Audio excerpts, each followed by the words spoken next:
Welcome back to English Made Interesting. Today I will explain the poem The Voice of the Rain.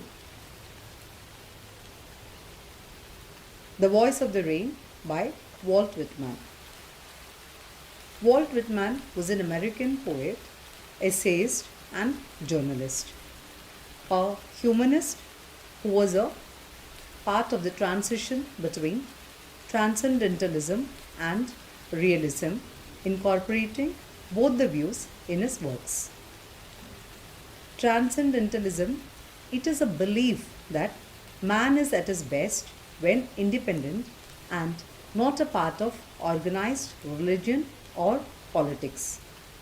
Whitman is among the most influential poets in America and is often called the father of free verse. His poems, to name a few, are Leaves of Grass, O Captain, My Captain, Song of Myself, I Sing the Body Electric, etc. Now, let me recite the poem first. And who art thou?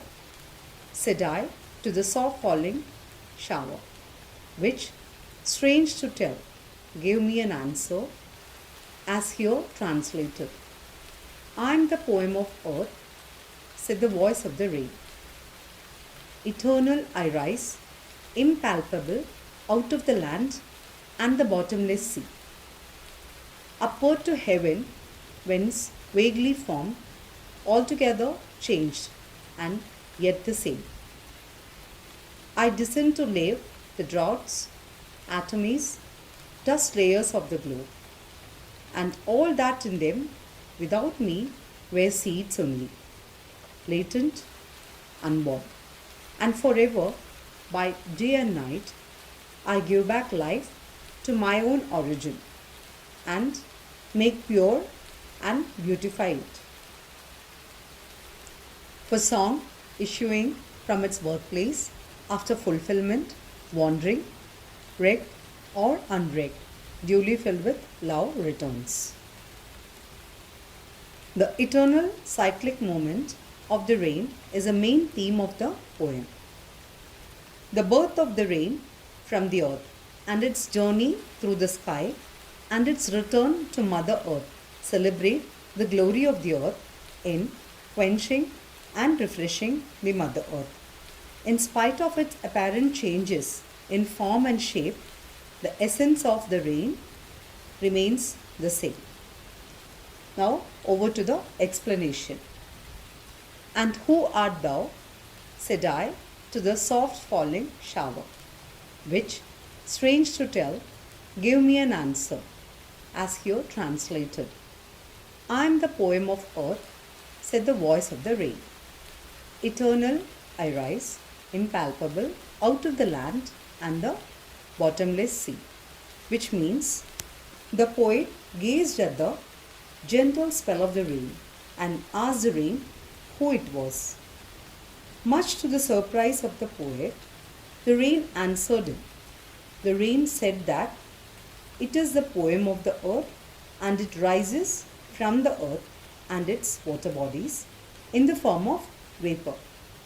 It is never ending. It is intangible as it rises out of the land from the endless sea before it ascends towards heaven. There it changes its form. It, in essence, it is the same. Who art thou? Which means, who are you? Eternal means never ending, lasting, or existing forever. Impalpable means something that cannot be touched or cannot be felt. Upward to heaven, whence vaguely formed, altogether changed, and yet the same. I descend to lave the droughts, atomies, dust layers of the globe, and all that in them, without me, were seeds only, latent, unborn.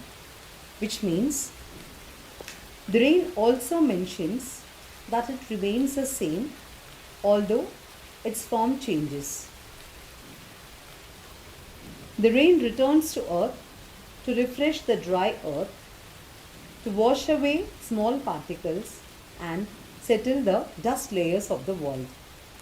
As it falls on the earth, the seeds that hitherto lay dormant and lifeless spring to life, which means it gives life to the seeds by helping them to grow into plants. Whence means where. Vaguely means not clearly. Descent is to come down. Lave is to wash. Wave. Atomies, tiny particles. Latent means to remain hidden or buried.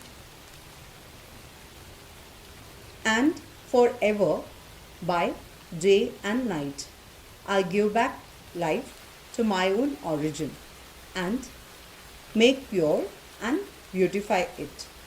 For this song, issuing from its birthplace after fulfillment, wandering, wrecked or unwrecked, duly with love returns.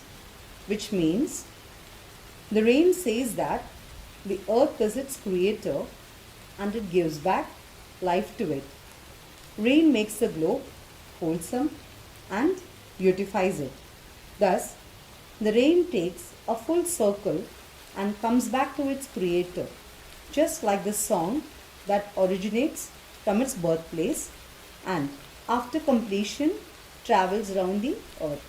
It does not affect the rain whether someone cares for it or not, but it comes back to its place of origin and provides purity and beauty to the earth with love. Wrecked or unwrecked, it means whether cared for or not cared, whether recognized or unrecognized. It does not affect the rain nor the poet if someone listened to the rain or not. Now over to the poetic devices.